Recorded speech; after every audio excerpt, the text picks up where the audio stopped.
예, 반갑습니다. 안녕하세요.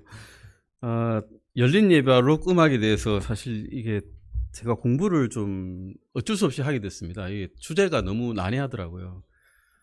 근데 책을 이제 여러 가지가 있는데 그중에 오순절 은사주의의 그 배에 대한 책을 읽었는데 머리가 너무 아프더라고요. 이게 보기도 싫더라고요. 이게 보기가. 진짜 보기가 싫어가지고 억지로 꾸역꾸역 이제 읽었습니다. 근데 그 엄청난 그 이단에 대한 이런 사상들, 그 이단의 종파들의 지도자들, 이런 걸 쭉 읽다가 도저히 못 견뎌서 성경 말씀 읽으니까 머리가 너무 깨끗해지더라고요. 확실히 성경 말씀이 우리를 깨끗하게 하는구나. 이단 종파는 그 가르치는 그 사상도 힘들더라고요. 저 마음속에 들어오기가 너무 어렵고, 그 책에 이제 오순절 은사주의에 대한 책 표지입니다. 말세에 기독교를 붕괴시키려는 사탄의 계략이 뭐가 있나. 아주사라는 것은 이제 LA에는 아주사 거리가 있습니다. LA 스트리트에 있는데 1900년도입니다. 1901년도쯤으로 생각하시면 됩니다. 1901년도에서 1910년 딱 그 사이인데 신사도주의 사상이 그게 들어왔어요. 거기에 어떤 사상인가 하면 이른 비와 늦은 비 사상에게 들어왔답니다. 그러니까 요엘서에 나오죠. 이른 비와 늦은 비를 내리시는 분이 계시다라고 나오는데 그 말세에 어떤 부흥이 일어난다. 즉 주님이 오시기 전에 어떤 은사라든가 사도 시대에 있었던 방언들이 일어날 것이다라는 그런 믿음을 가지고 있던 이단파가 있었습니다. 그게 확 퍼지지도 않았고 그게 국한되어 있는 사람들이었는데 아주사 거리에 거기에 또 세이모어라고 하는 흑인 전도사가 그 사상을 배워와가지고 그 거리에서 이 말을 전했어요. 근데 말도 전한 것도 아니에요, 사실은.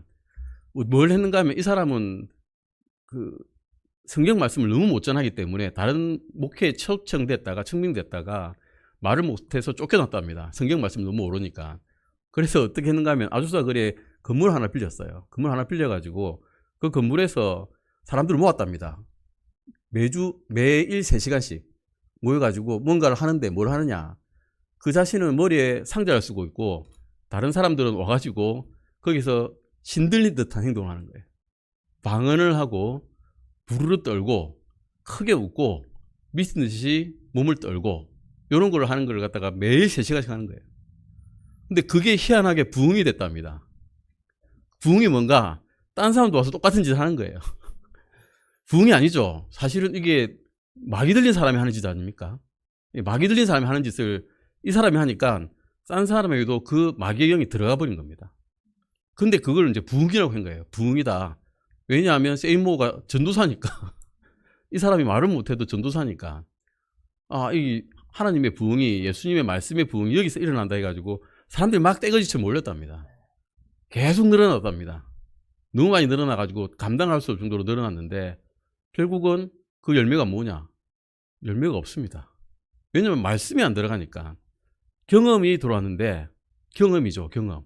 내 몸에 뭔가 들어왔던 경험, 신들린 경험, 흔히 말하는 입신하는 경험이 들어왔는데 그 경험은 일회성입니다.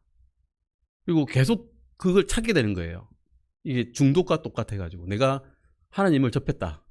내 몸에 뭔가 들어왔다. 이걸 또 접해야 되겠다. 또 오는 거예요. 또 오고 또 오고 이래가지고 일시적으로는 부흥이 됐는데 남는 게 없습니다. 결국에는. 빈야드 운동도 똑같습니다. 웃음 부흥이라는 거 들어보셨습니까? 웃음 부흥. 하하하하 웃는 거예요. 모여서 뭐 하느냐? 웃는 겁니다. 귀신 들린 듯이 웃어 제끼는 겁니다. 문제는 그 웃음 제끼는 운동이 3살, 4살, 5살짜리 애한테 전파됐다는 거예요. 유아부를 불러다가 유아부 선생님이 이거 시킨 거예요. 너 이거 해라. 내가 너한테 안수하면 이거 될 거야. 안수를 했는데 실제로 마귀의 영이 들어가서 애들에게 10시간씩 웃어 제끼는 겁니다. 10시간씩 웃어 제끼면 애 몸이 버티겠습니까? 못 버티죠. 병원에 가게 되는 거죠. 그래가지고 그걸 이제 부흥했다라고 하는 거예요. 부흥사들이. 펜사콜라 부흥도 똑같습니다. 펜사콜라는 플로리다 주에 있는 곳인데 1995년도에 일어난 겁니다. 멀지 않았습니다. 지금 시대하고. 가까운 시대에 펜사콜라 이런 부흥이 일어났는데 여기에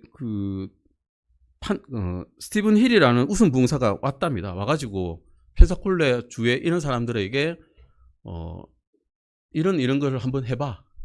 그 전에 물론 그 다른 빈야드 운동이 있었고요. 캐나다 토론토 항공에 있는 항공 빈야드 교회라는 데가 있었거든요. 거기서 우승 부흥이 일어났고 이걸 갖다 그대로 펜사콜라에 영상을 보여주고 이렇게 해라고 시킨 겁니다. 그 전도사들이 그리고 목사들이. 똑같은 일이 마귀의 영들이 돌아다니는 겁니다. 사실은 마귀의 영들이. 그런데 그게 이제 부흥이라고 하는 거죠. 거기서 어떤 신유의 은사, 방언의 은사, 병고침 말고도 뭐 다른 은사들이 많이 쏟아진다라고 해가지고 사람들이 많이 모이는 거예요. 모여가지고 일어난 일들인데 결국은 다 알고 보면 마귀의 영들이죠. 알고 보면 마귀의 영들이 일시적으로 확 모이게 사람을 모이게 했다가 그들을 오히려 구원받는 말씀을 잃어버리고 경험만 쫓게 되는 그런 일이 생기는 겁니다. 알파코스라는 거 혹시 들어보셨습니까? 알파코스. 예, 못 들어보셨죠? 저도 듣기도 싫었는데 알게 됐습니다. 하다 보니까. 이게 1970년도에 영국 성공회 교회에서 이제 시작된 건데요. HB라고 해가지고 홀리 트리티니 브롬톤이라는 그런 교회가 있었습니다. 성공회 교회인데 사람들이 너무 안 오는 거예요. 온 사람들의 10분의 9가 나가버리는 겁니다. 하나님의 말씀을 전했는데.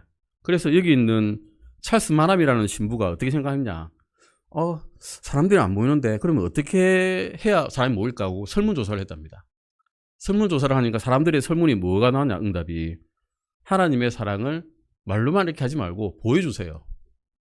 직접 보여주세요. 그리고 하나님의 존재를 증명해 주세요 라고 이렇게 응답이 나왔답니다. 그러면 부흥하게 될 것 같으니까 이 찰스 마남 신부란 사람이 어떻게 했냐. 한 사람씩 자기 저녁 식사에 초대했답니다. 그리고 이야기를 하는 거죠.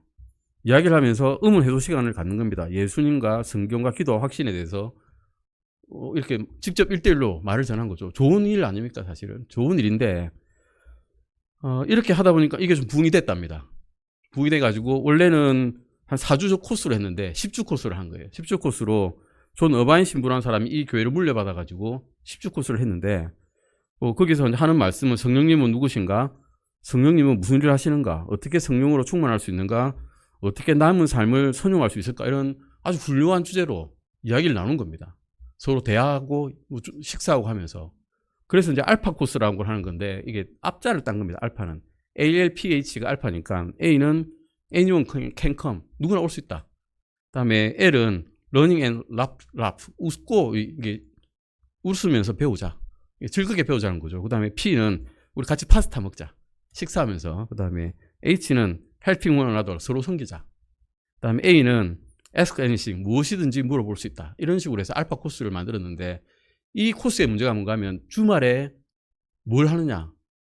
성령 터널을 만들고 서로 넘어뜨리기 하는 거 있죠. 우리 그 장로교회 안수 주면 넘어뜨리는 거.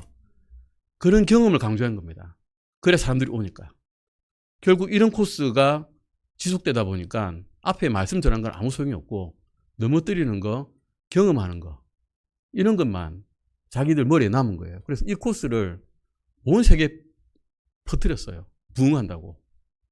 우리나라에도 퍼뜨렸습니다. 우리나라에 알파 코스 있습니다. 그리고 G12 있죠. G12. G12는 Government 12를 해가지고 12사도를 주님께서 보내셨으니까 이 시대에도 12사도를 만들어야 되겠다. 우리 교회에. 목사님이 와가지고 12명의 신실한 자들을 뽑습니다. 뽑아가지고 한 사람 한 사람씩 집중적으로 가르쳤어요. 그리고 그 한 사람은 다른 12사람은 너가 책임지라. 그리고 그거를 또 다른 사람한테 책임져가지고 그 남은 사람들은 계속 불어나는 우리 흔히 말하는 그 피라미드 다단계가 돼버린 겁니다. 여기도 근데 문제는 뭔가 하면 직접적으로 요구하는 게 있지 않습니까? 사람들이 성령님을 보여달라. 보여달라. 성령님은 바람으로나 불로나 오시는 것처럼 이렇게 오는 사람이 아니죠. 왔는지 안 왔는지 모르는 겁니다. 사실은 눈으로 볼 수 없는 존재이신데 그걸 보여달라는 경험을 강조하다 보니까 이 사람들의 코스가 똑같이 그런 겁니다. 앞에 보는 그런 그 신사도 운동처럼 지금의 사도가 새로 왔다. 우리가 그런 사도다. 이러면서 은사를 내가 보여주겠다면서 넘어뜨리는 겁니다. 근데 실제로 사도들은 어땠습니까? 독일을 마셔도 죽지 않는다 그랬죠. 뱀에 물려도 죽지 않는다 그랬죠. 근데 그런 걸 보여주는 사람은 없었어요. 방언하는 거. 그런 것만 보여주는 겁니다. 안 다치는 거. 자기가 해도 안전한 거. 그런 것만 보여주는 거예요.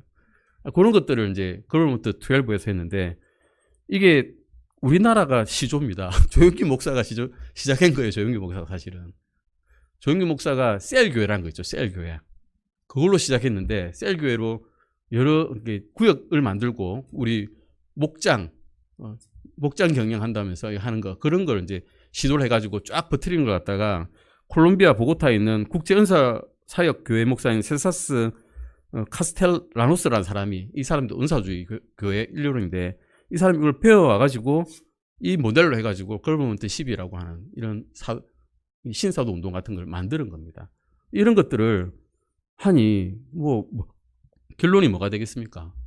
열매가 하나도 없는 겁니다. 사람은 많이 모였는데 아무런 열매가 없고 심지어는 구원도 없는 겁니다. 왜냐하면 경험을 받으면 그게 구원인 줄 아는 거예요.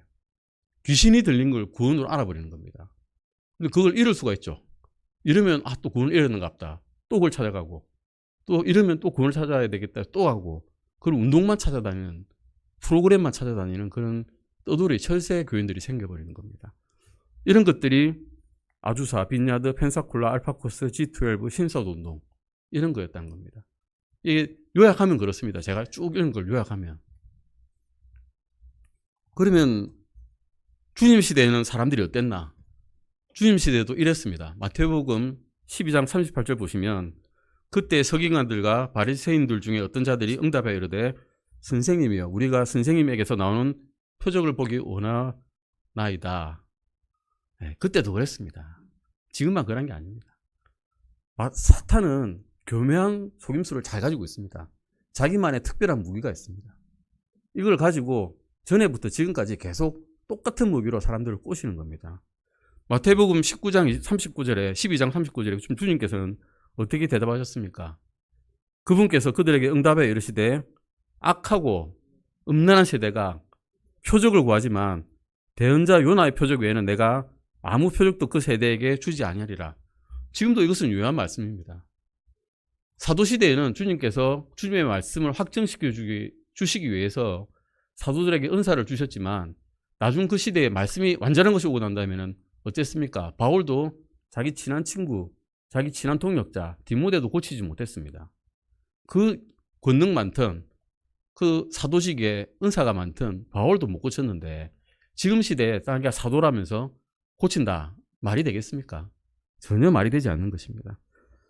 요즘의 시대에 또 유행하는 그 싱가포르의 로렌스 콩 목사라는 사람이 있습니다. 이 사람도 똑같은 이제 일을 하는데 아시아 지역에서 워낙에 이런 많은 은사주의를 해놔니까 사도 임명을 받았답니다. 이 진영에서 오순절 은사주의 진영에서 그 사람이 무슨 일을 했나? 많은 사람들 모여가지고 콘서트를 합니다. 예배를 보는데 예배가 아니라 콘서트입니다. 한 30분 정도 예배 전에 음악을 크게 틀어놓습니다. 우리가 한 도서관의 음의 크기가 어느 정도인가 하면 40데시벨입니다. 40데시벨이면 속삭이는 소리가 이제 들리는 정도. 그다음에 80데시벨쯤 되면 시끄러워 공장의 소리. 그다음에 100데시벨쯤 되면 정신이 혼미해질 정도 나이트클럽. 120데시벨 넘어가면 사람이 의식을 잃습니다. 예배 시작 전에 30분 동안 100데시벨 이상의 락콘서트를 여는 겁니다. 그럼 어찌 되겠습니까? 사람이 자기의 제정신을 가지고 이 예배에 참석할 수 있겠습니까? 온몸이 쩌릿쩌릿하면서 혼미해집니다. 그때 목사가 나타나가지고 이 락콘서트 같은 예배 이 처소를 뛰어다니는 겁니다. 방방. 그리고 카리스마 있게 말을 전하는 겁니다. 그때는 코카콜라 선전을 해도 아멘이라 그럽니다.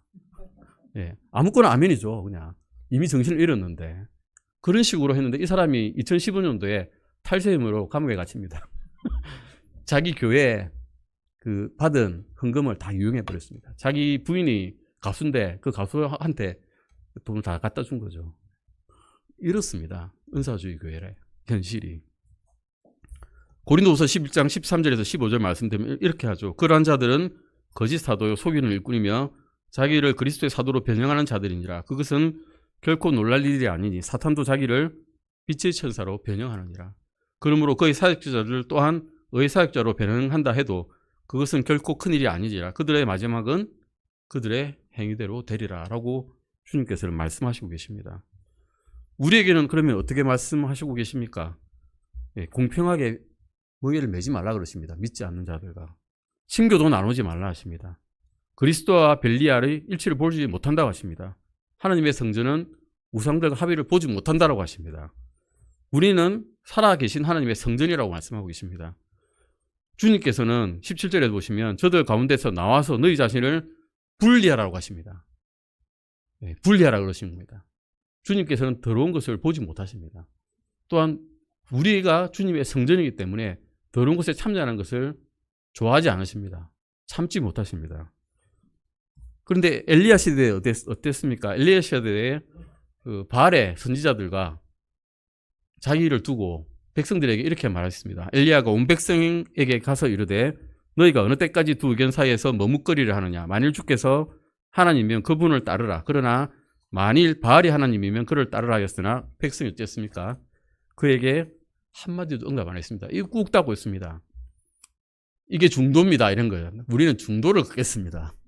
예. 중도 굉장히 좋은 말인데 그 사람이 바른 것을 선택한다는 의미에 있어서는 중도는 의미가 없습니다. 옳은 것이 있으면 틀린 것이 있는 겁니다. 좋은 것이 있으면 나쁜 것이 있는 겁니다. 그 중간은 없습니다. 이게 흑백 논리라고 말씀하신다 해도 할 말이 없습니다만은 주님께서는 분명히 구분하십니다. 부정한 것에서 나오라라고 말씀하고 계십니다. 갈라디아에서 이렇게 말씀하시죠. 그런즉 내가 이것을 말하노니 곧 성령 안에서 걸으라. 그러면 너희가 육신의 욕심을 이루지 아니하리라. 육신의 욕심입니다. 사실은 로컨스트에 참석해가지고 그 은사에 몸부림치는 것, 두 손을 들고 성령 받는 것 같은 감정을 갖는 것, 육신의 욕심입니다. 내 육신이 만족하는 겁니다. 바른 예배라면 제정신을 가지고 주님께 나아가야죠. 예. 나의 의지로서 제정신으로서 바른 예배를 드릴 수가 있지 정신이 혼미한 그런 상태에서는 주님께 바른 예배를 드릴 수가 없습니다. 바른 예배를 못 드리면 어떻게 됩니까? 육신은 성령을 대적하여 욕심을 부리고 성령은 육신을 대적하나니 이 둘이 서로 반대가 되므로 우리가 원하는 것을 우리가 할 수 없습니다. 은사주의 교회의 폐해가 이런 겁니다. 이런 교회가 너무나도 많습니다. 사실은 다 똑같이 하지는 않지만 부흥된다 그러면 무엇이든지 합니다. 사람 모이게 한다 그러면 무엇이든지 합니다. 이게 이제 현대교회의 문제점이 되어버린 겁니다. 하나님의 말씀을 쫓는 게 아니라 나의 육신을 만족시키는 것, 사람들이 쉽게 모이게 하는 것, 믿음이 없더라도 예배에서 간혹 그리스도의 말씀을 전하지만 그게 중심이 아니고 행복 추구, 무하게 되는 것, 자유로운 것, 이것만 가르치는 교회가 너무 많아졌다는 겁니다. 그 다음에 음악에 대해 있습니다. 음악은 아주 간단합니다. 음악이 중립이라고 이야기를 하는 교회가 있습니다. 음악은 중립이다. 음악은 죄가 없어. 음악은 죄가 없습니다. 하지만 음악은 분위기를 가지고 있습니다. 음악은 어떤 사상을 담고 있습니다. 모차르트는 멜로디가 음악의 핵심이다라고 말을 했습니다. 우리가 무서운 영화를 볼 때 왜 무섭습니까? 음악이 무섭기 때문에 무서운 겁니다. 사실은 음악이 무섭지 않으면 무섭지 않습니다. 무음을 틀어놓으십시오. 링2를 보더라도 무섭지 않습니다. 하나도 안 무섭습니다. 뭐 무섭습니까? 사람이 그냥 코미디 하는 것 같죠. 음악을 틀어놓으니까 무서운 겁니다. 고든이라는 사람이 이렇게 말했습니다. 음악이 중립이라고 생각하는 크리스찬, 록스타팬은 한 가지 단순한 사실, 즉 아무도 중립적인 음악에 중독되지 않는다는 사실을 인정해야 됩니다. 록은 중독이 됩니다. 왜 중독이 되느냐? 싱코페이션이 너무 많습니다. 당김음이죠. 당긴다는 것은 긴장을 시킨다는 겁니다. 4분의 4박자처럼 일률적인 행진곡 박자에는 사람이 긴장하지 않습니다. 안정감을 갖죠. 4분의 2박자도 똑같습니다. 하지만 4분의 3박자도 쿵짝짝 쿵짝짝 일률적인 음에서는 전혀 긴장할 필요가 없습니다. 하지만 락음악은 불협화음인데다가 너무 나는 변조, 거기다가 또한 변조를 주기 때문에 사람이 정신을 잃을 정도, 혼이 빠질 정도의 그런 중독성을 가지게 됩니다. 실제로 뇌에서는 그런 중독을 받을 때, 그런 음을 들을 때 도파민이 분비가 됩니다. 뇌 속에 도파민이 분비센터에서 분비를 확 하는 거죠. 쾌락을 느끼는 겁니다. 한번 쾌락을 느끼면 나중에는 어떻게 되느냐? 더한 쾌락을 쫓게 됩니다. 사람은 한 가지에 만족하지 못합니다. 거기서 한 가지 나쁜 죄가 들어왔는데 거기서 더 만족하려면 더한 죄를 지어야 됩니다. 거기서 더한 쾌락을 느끼면 더한 죄를 져야 됩니다. 계속 더 나빠지는 겁니다. 예, 이것이 중독이라는 거죠. 고등이는 30일 동안 로그망을 안 듣고 연주하지 않은 채 시간을 보내면 금단 증상을 보일 거라고 합니다. 즉 음악은 실제로는 중독성을 일으키는 거란 겁니다. 중독이 된다는 거죠. 클라우드라는 분은 경건한 음악은 이래야 된다고 이야기하고 있습니다. 크리스찬 음악은 혼동이 없어야 된다. 경건해야 된다. 크리스찬 음악은 불화가 없고 조화가 있어야 되고 거칠게 말하지 않고 부드럽게 말해야 된다고 이야기하고 있습니다. 세상적인 것을 말하지 않고 거룩함을 말해야 된다 그러고 반항에 대해서 말하지 않고 권위에 순종해야 된다고 말하고 있습니다. 크리스찬 음악은 교만을 말하지 않고 겸손을 말해야 된다고 이야기하고 있습니다. 크리스찬 음악은 감각적인 것을 말하지 않고 영적인 것을 말해야 된다고 하고 있습니다. 크리스찬 음악은 질문이 아니라 답을 공급해야 됩니다. 우리 성도들에게. 크리스찬 음악은 오락을 말하지 않고 남을 세워주는 말을 해야 된다고 이야기하고 있습니다. 주님께서는 에베소서 5장 10절에서 주께서 받으실 만한 것이 무엇인지 검증하라. 프루브를 해라고 했죠. 입증하라는 거죠, 사실은. 시편 29편 2절에도 주의 이름에 합당한 영광을 그분께 드리고 거룩하게 아름다움으로 주께 경배하라고 말씀하고 있습니다. 우리의 음악이 정말 그렇는지, 우리 교회의 음악이 그렇는지, 주일에 모여서 주님께 경건한 음악을 드려야 되는데 꽝꽝거리는 그런 불협화음을 들고 있는 게 아닌지, 주님께서 정말 기뻐하시는 음악인지를 곰곰이 생각해 보라는 겁니다. 음악을 위한 하나님의 기준은 이렇습니다. 에베소서 5장 19절과 20절 같이 읽어보실까요? 시와 찬송가와 영적 노래로 너희끼리 서로 말하며 너희 마음속에서 주께 노래하고 선율을 만들며 모든 일로 인해 우리 주 예수 그리스도의 이름으로 항상 하나님 곧 아버지께 감사를 드리고, 예, 오늘 우리 예배 시간에도 first thanks입니다. 예, first thanks입니다. 예, thanks to my Lord. 우리 주께 처음 1차적으로 할 것은 감사를 드리는 것이고, 우리 예배 시작이 그래서 감사를 드리는 예배로 찬송으로 시작을 하는 겁니다. 시란 무엇입니까? 곡을 붙인 성경 구절을 시라고 이야기합니다. 시편이 그런 거죠. 시편이. 다윗이 시편을 많이 지었죠. 그는 수금을 잘 타는 사람이었습니다. 노래를 잘하는 사람이었고 음악을 잘 만들었습니다. 이것이 시편이고, 찬송가는 뭡니까?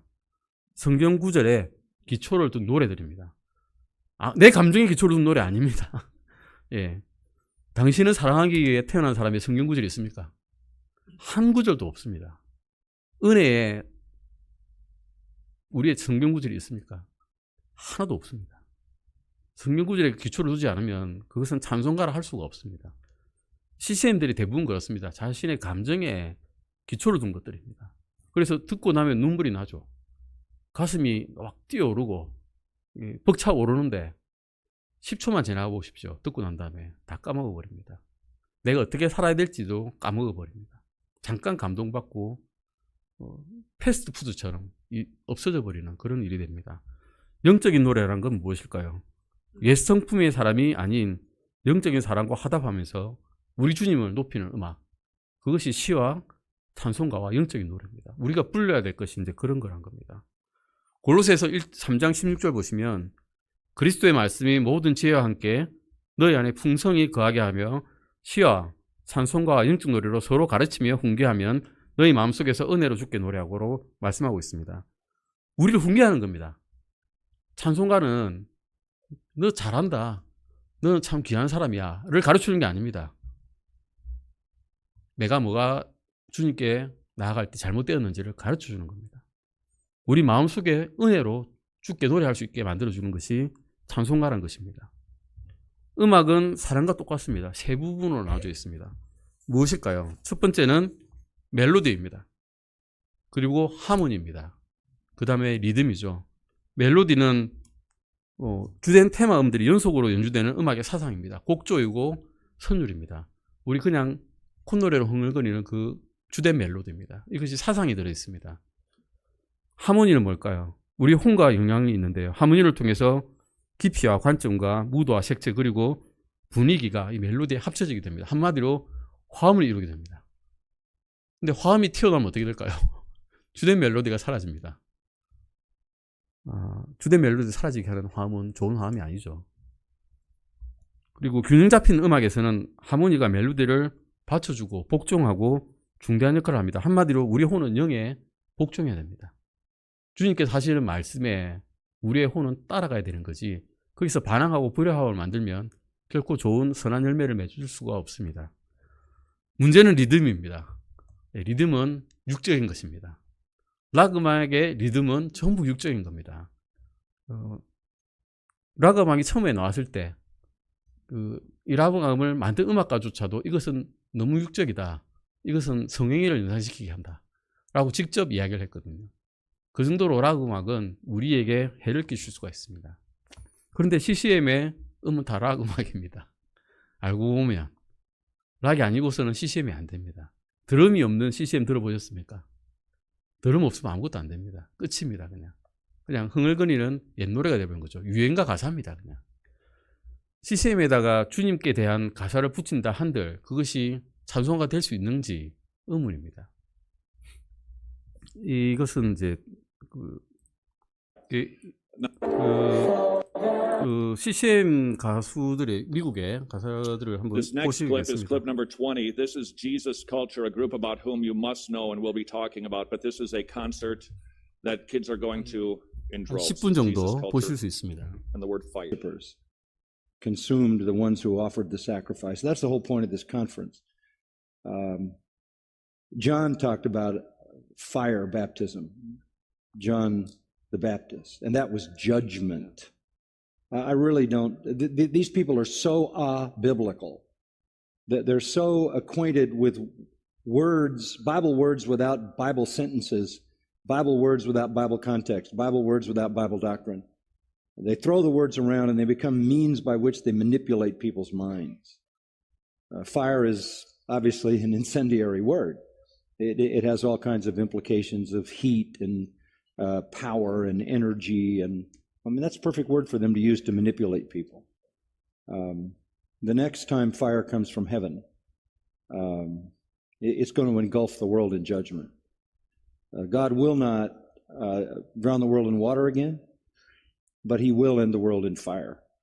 The elements will melt with a fervent heat. It's going to be an atomic implosion, the uncreation, when the elements melt with fervent heat. That is fire from heaven.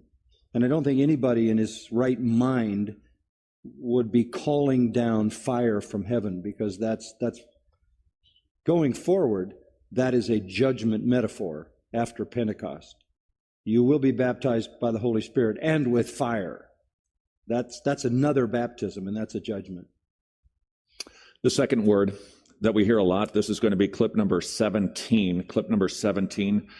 The word anointing is used a lot, and I would like for us to see how the anointing presumably is applied in a worship service where they are doing the, sorry y'all, the Holy Ghost hokey pokey, and applying the anointing. This is clip number 17.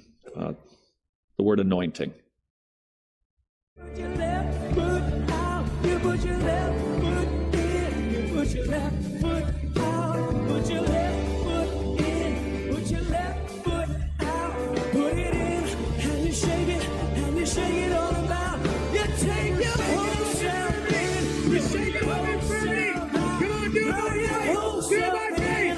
Put your whole self out, you put your whole self in, put your whole self out. Now jump in, and shake it all out.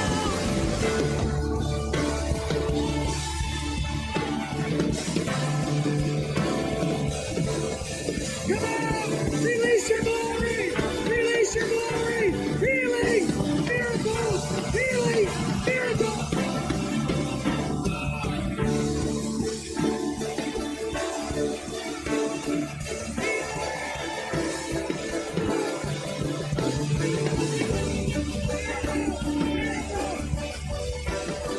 Okay, and this goes on for a long time.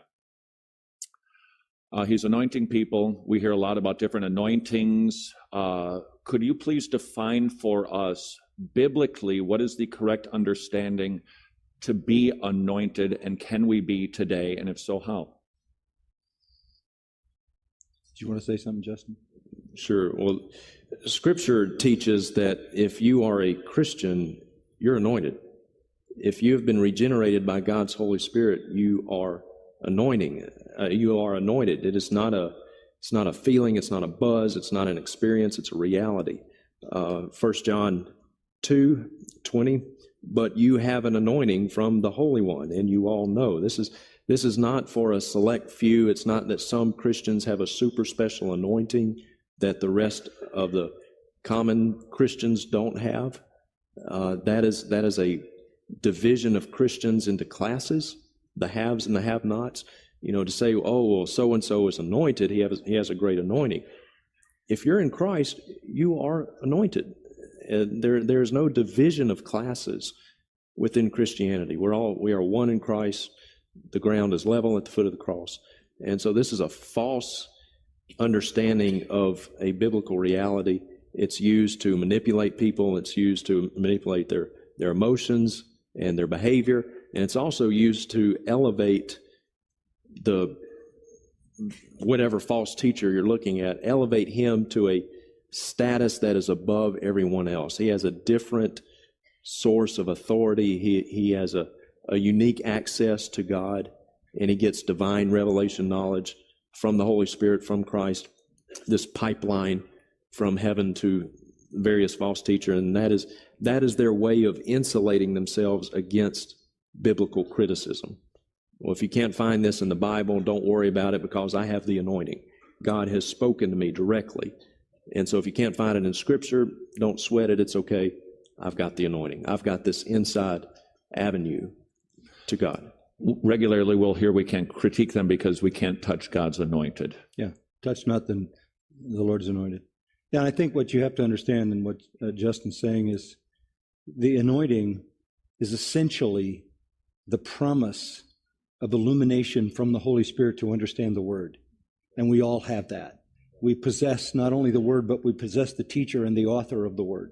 That is the anointing. That's why we don't need to turn to human teachers. That's the rest of that verse.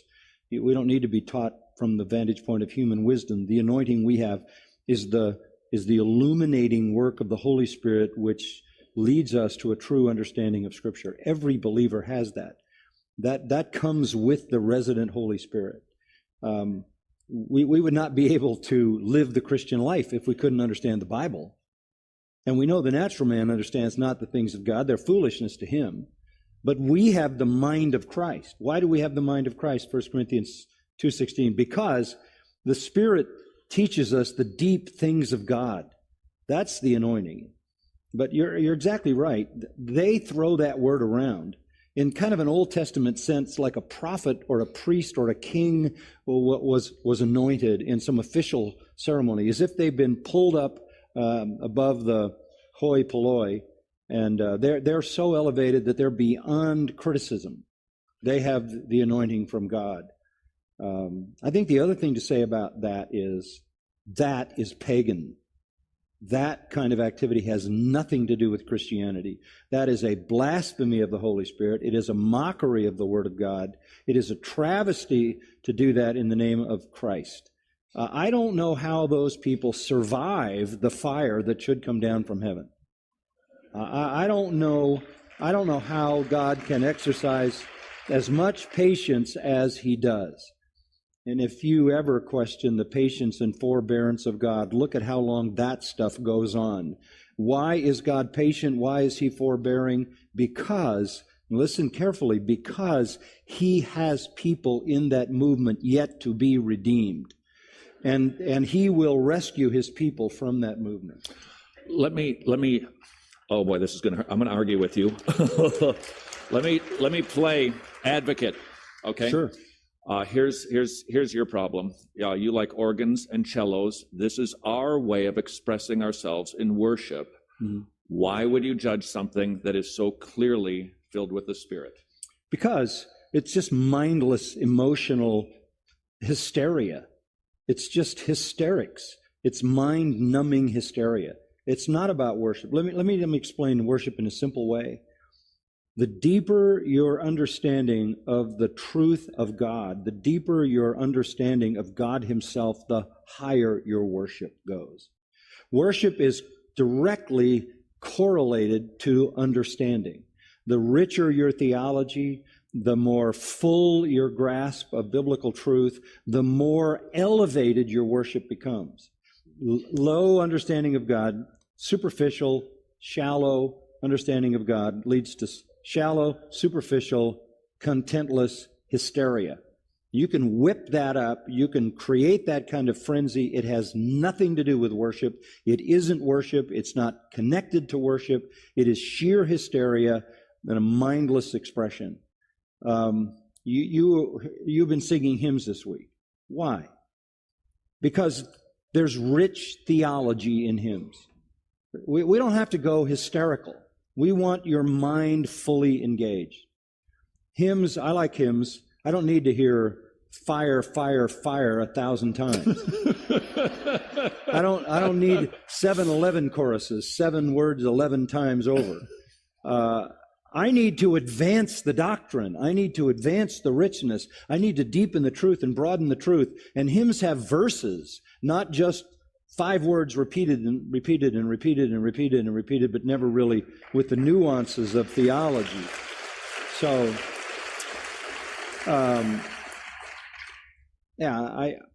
that's not worship. That's not even Christian. That's no different than a rock concert. A lot of ways to manipulate people's minds, and they have figured out how to do that. So you're saying the theological depth of hokey pokey isn't it leads what we're to looking that. for? You look at the New Testament and you see 2 groups of people, those who are in Christ and those who aren't. And always what you find is that those who aren't in Christ are driven by their feelings, their emotions. They're driven by their body's appetites. And those in Christ are driven by their minds, by their understanding of the truth. Over and over again, you hear this, or you need to know this. It's the mind for us in Christ. And there's nothing about the mind in any of that. But the attraction is the same thing in a bar. It's the same kind of thing. It's sensual experience that disconnects you from the realities of life. If I could, and Dr. MacArthur, I'm going to let you determine when this is going to stop, because I realize this is going to be very painful, but I chose, if you would be so kind in the booth, to prepare clip number 19. Clip number 19, this is Jesus Culture. Jesus Culture is the worship band out of Bethel Church in Redding, California. They do concerts all over the world. They sell up 16,000 seaters like that. Most likely, kids in your church have Jesus Culture music on their iPads. Almost certain that they're listening to it in their earbuds. Now, I brought 3 minutes of a 15-minute song, and let's endure this for as long as we can, because it's one thing to say that it's hypnotic and repetitious. I think it's another thing to see it. So we will watch this until either we all pass out or works, or Dr. MacArthur says, enough, I can't take it anymore. All right? This is clip number 19, Jesus Culture asking to be filled up with something. Clip number 19.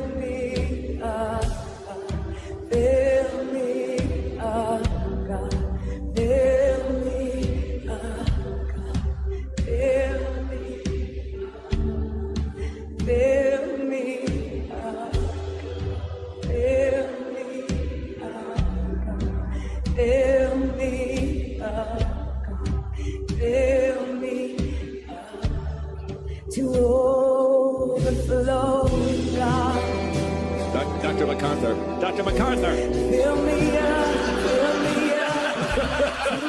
Okay. All right. That's enough. Okay. I couldn't take it.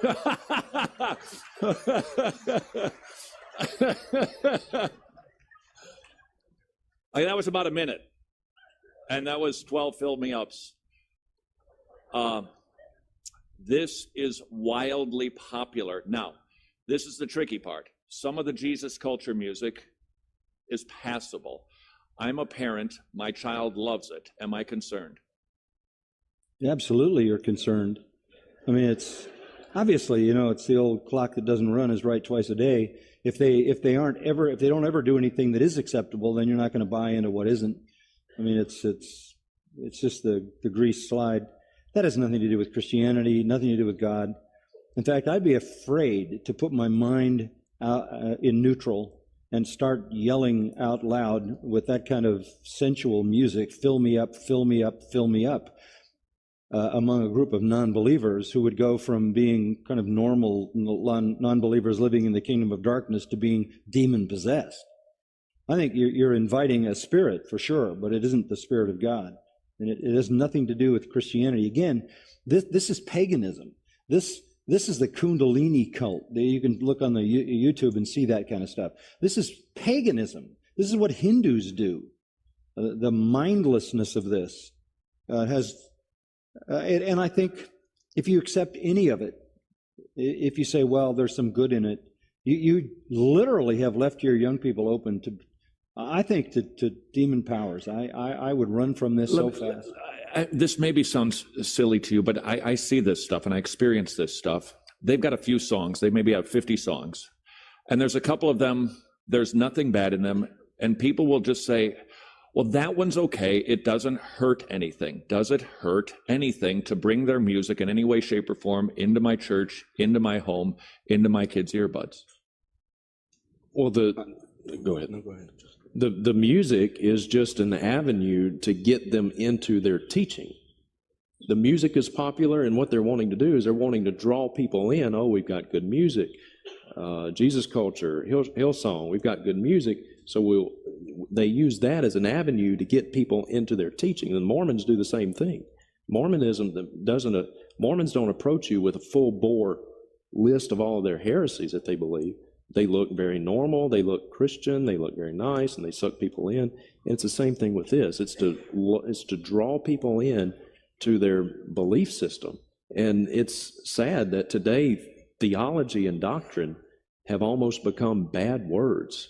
What we just saw there, that is a mark, supposedly, of spirituality.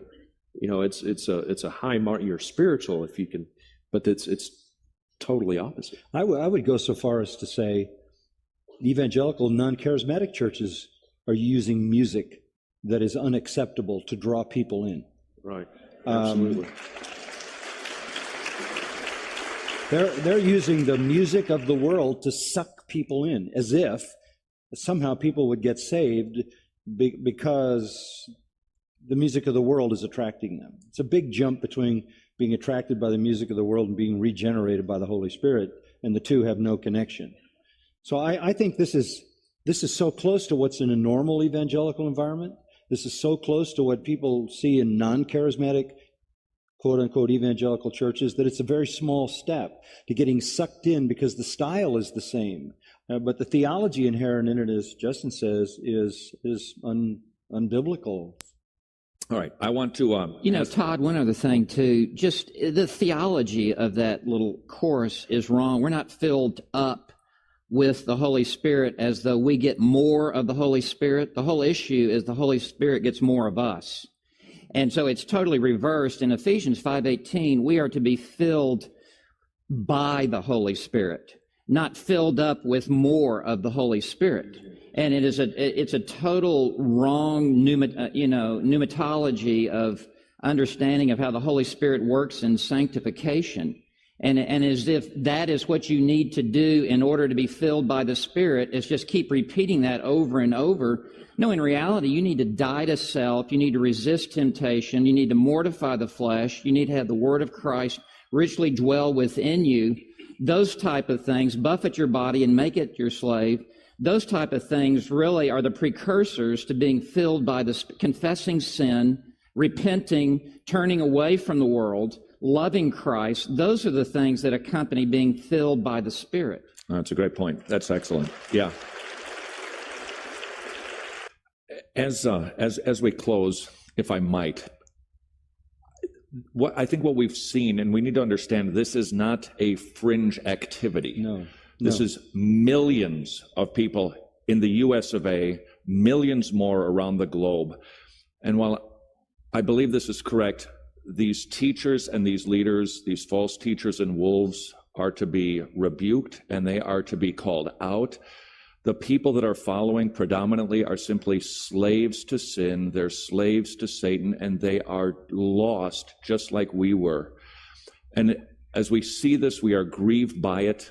And that I think as we focus tomorrow on trying to figure out how to respond to this, might I suggest it begins with making sure that we're evangelizing as many people as we can with the gospel of Jesus Christ, because these people are just lost. Yeah. Right? All right. So, 잘 보셨습니까? 근데 말씀하셨듯이 이게 주류가 되고 있습니다. 문제가 이게 주류가 되고 있던 겁니다.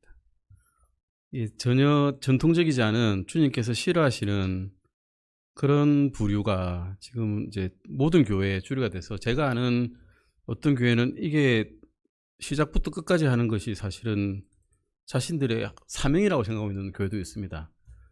음악 목사 또는 뭐 찬송 목사 이렇게 이야기를 하면서 하더라고요.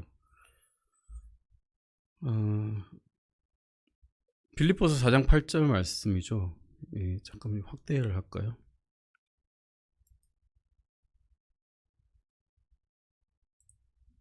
뭐 보이시죠? 예.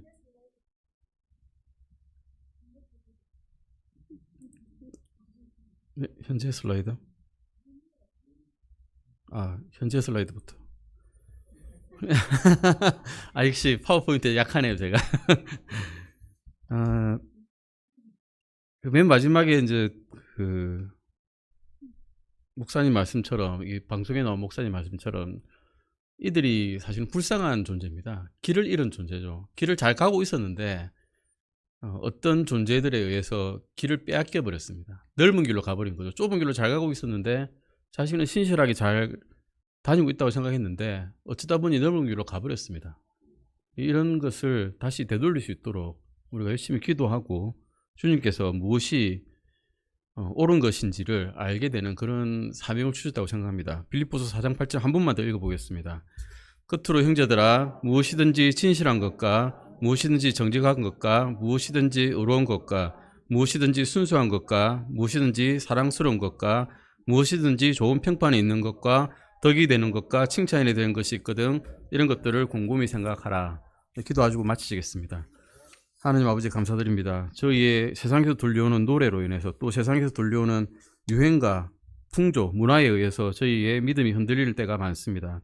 지금 저희를 진실하게 지켜주시는 우리 하나님만 믿고 따라가게 하시옵고 이 시간 이후에도 저희가 세상에 나가서 생활을 하게 됩니다. 그 세상에 나가서 생활할 때 주님의 말씀을 굳건히 붙잡고 이것이 주님의 말씀에 합당한 것인지를 항상 한 번 더 생각하고 행실에 옮기는 그런 진정한 그리스도인이 될 수 있도록 도와주시길 바랍니다. 감사드립니다. 이 모든 것 우리 주 예수 그리스도 이름으로 기도드렸습니다. 아멘.